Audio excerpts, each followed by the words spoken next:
Looks like we're here, folks, with the final act of Arcane Season 1 having been released on Netflix over the weekend.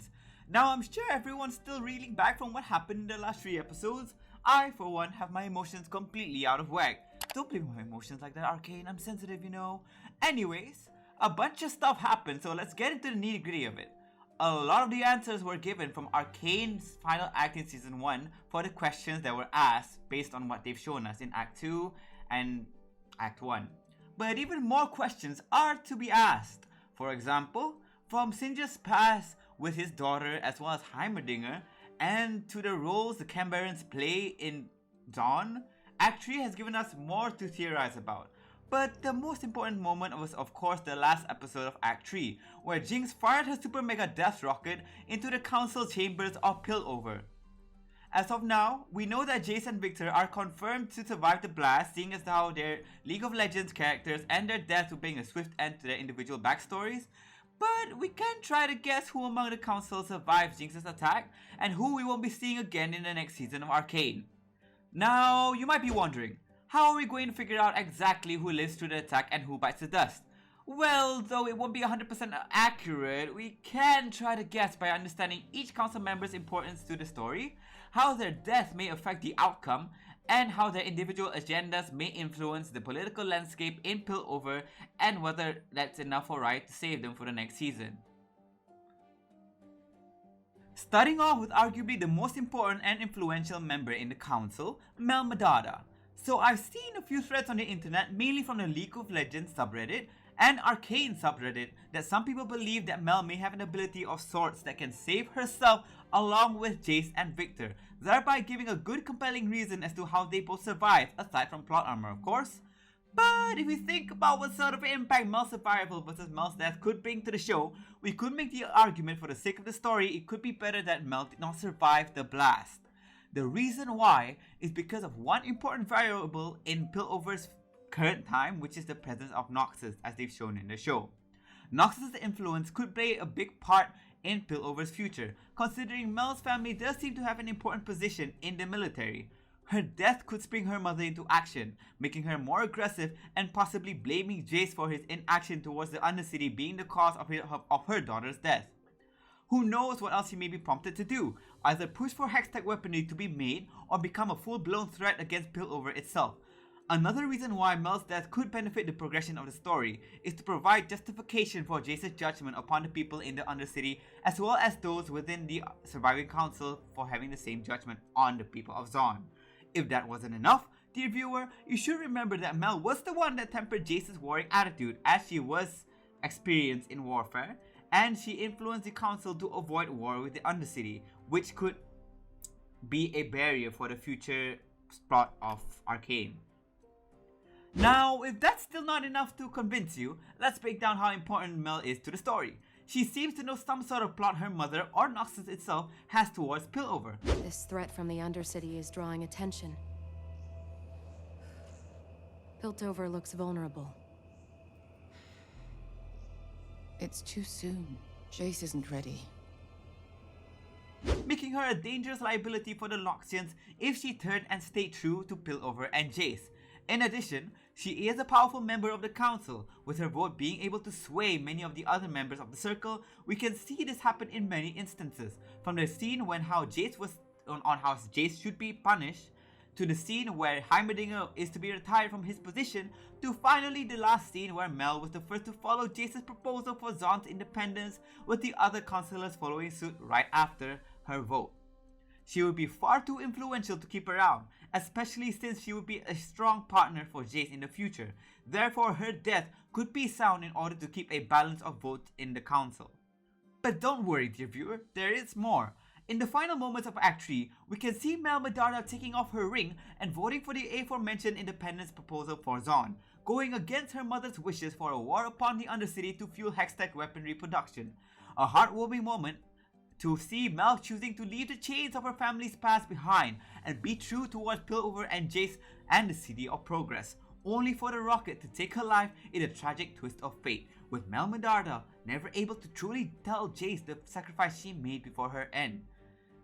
Now, if we really think about the type of story this would tell, it would fit Arcane's somewhat sad narrative, and you would understand why such a sad tale would better suit the future of the series, for her to become a martyr in the end after everything she's done.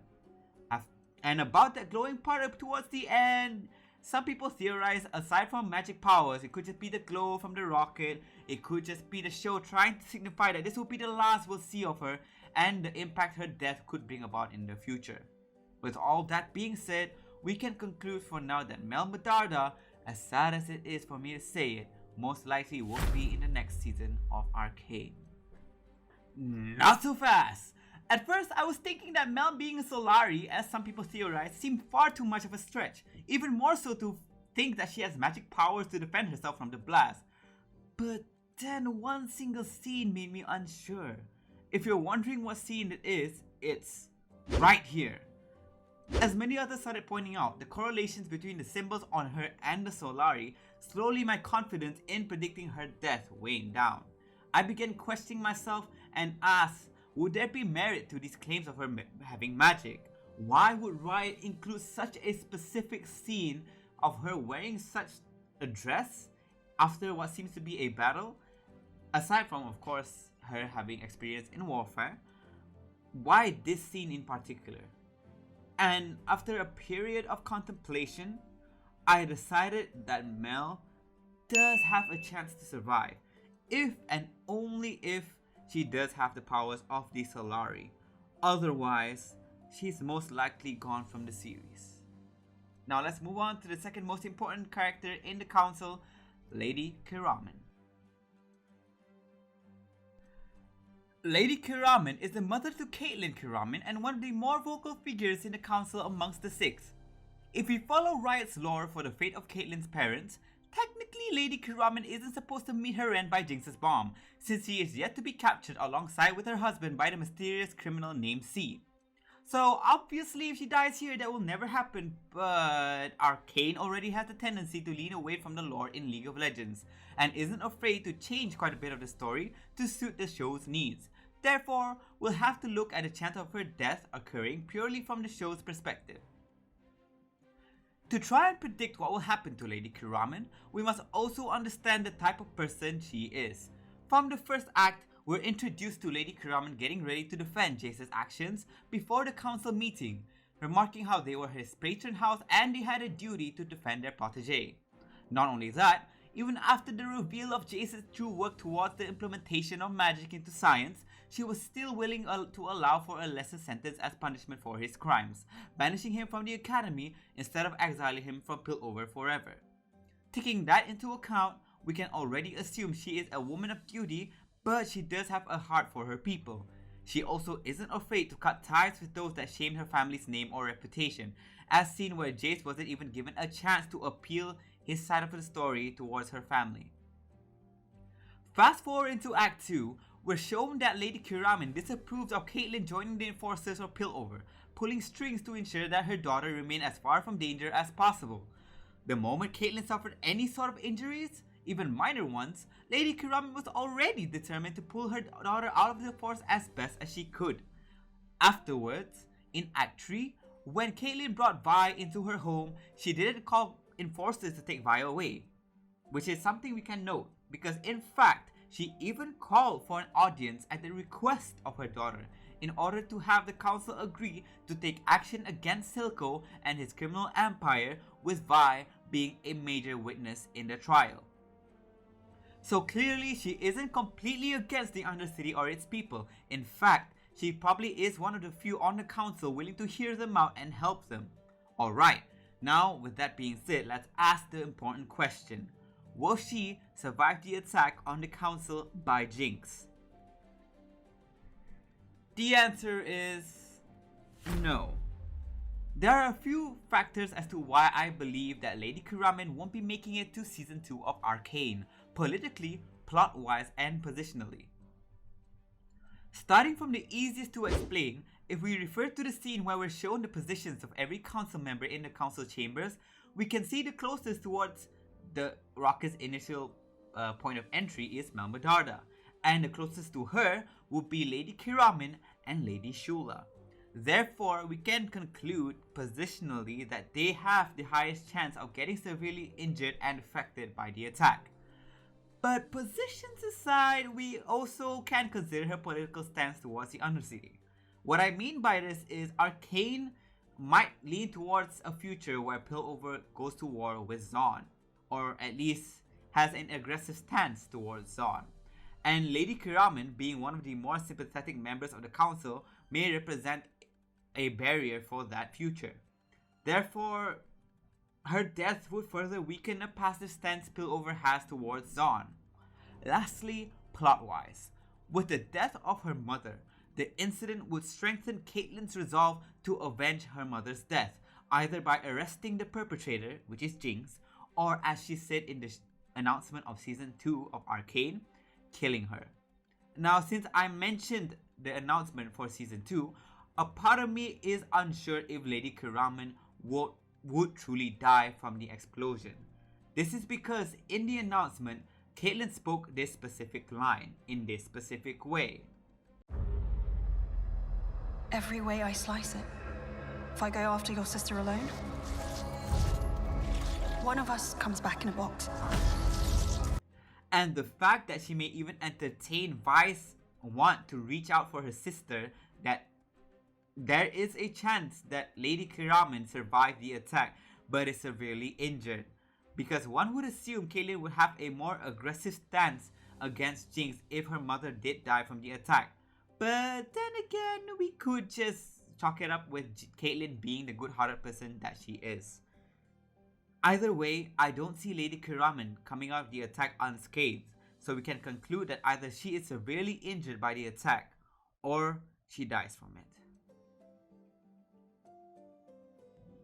Now, with two of the most prominent members of the council out of the way, let's start talking about the other four: Shula, Balbok, Haskell, and Salo.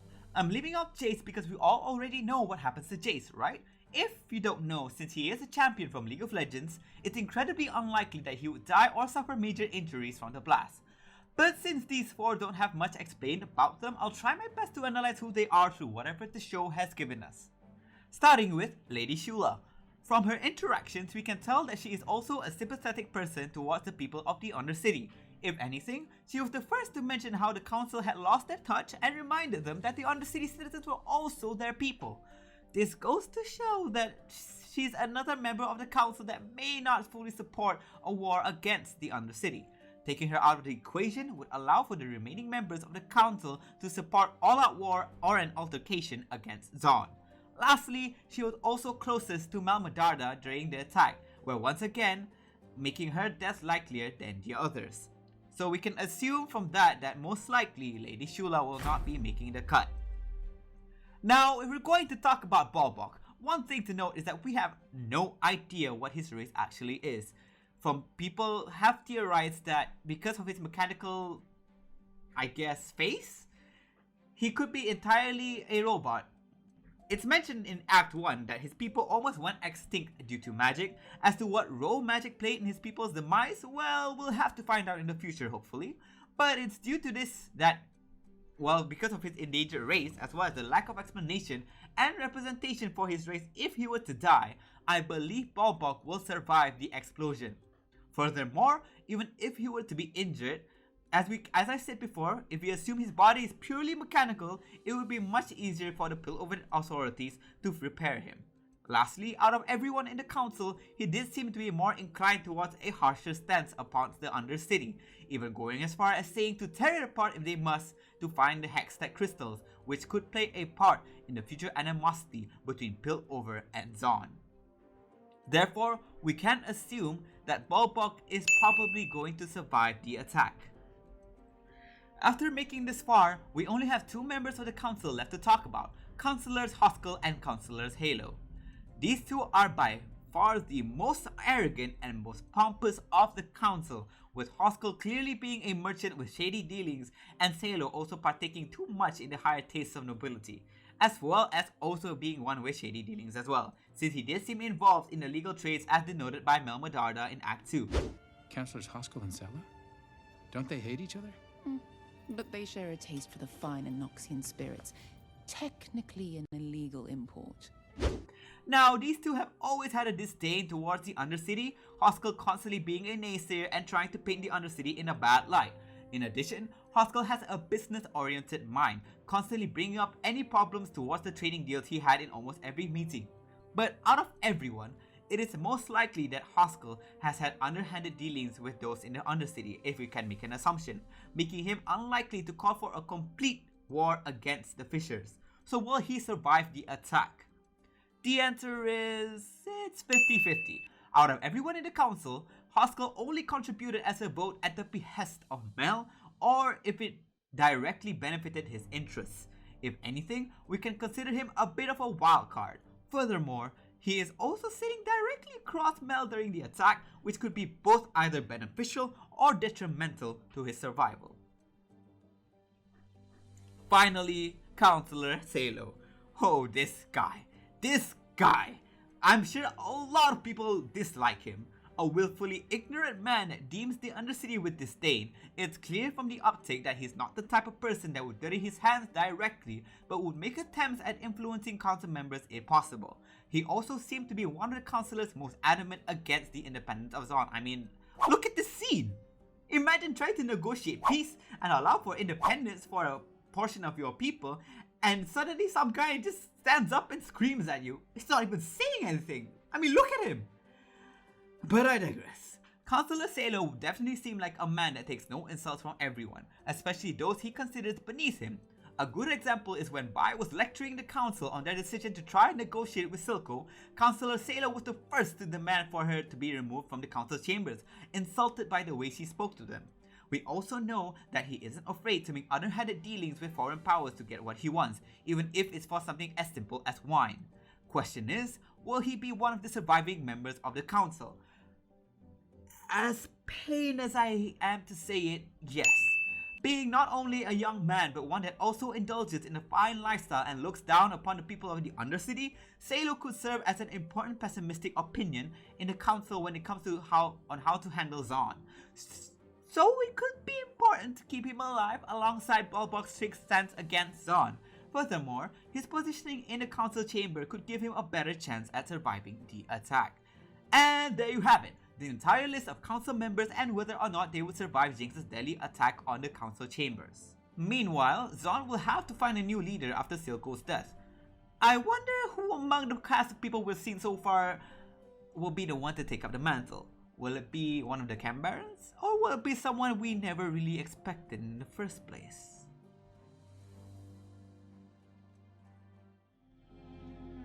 Now with all that being said, of course this theory might not be 100% accurate and we may never know until... whoa...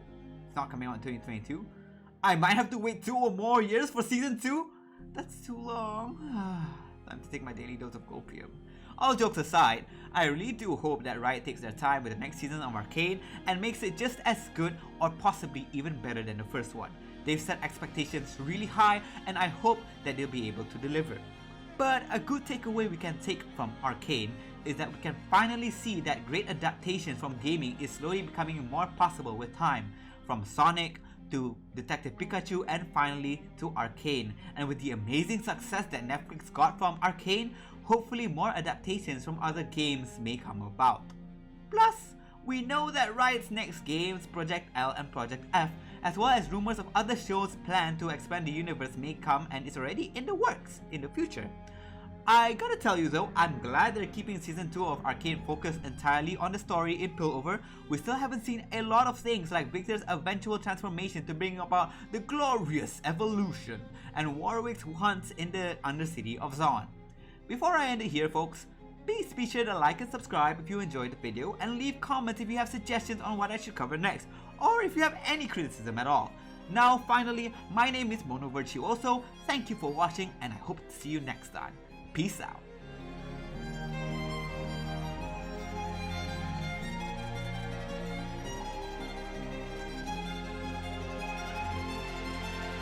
You're all I have left. I can't lose you. It's all right, Powder. At least you're okay. You know, what makes you different makes you strong. Here, They come for you. Take this and run. Wherever you are, light it up, and I'll find you. I promise.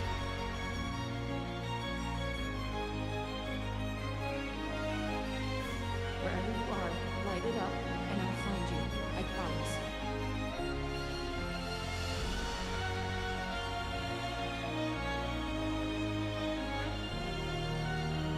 Are we still sisters? Nothing is ever going to change that.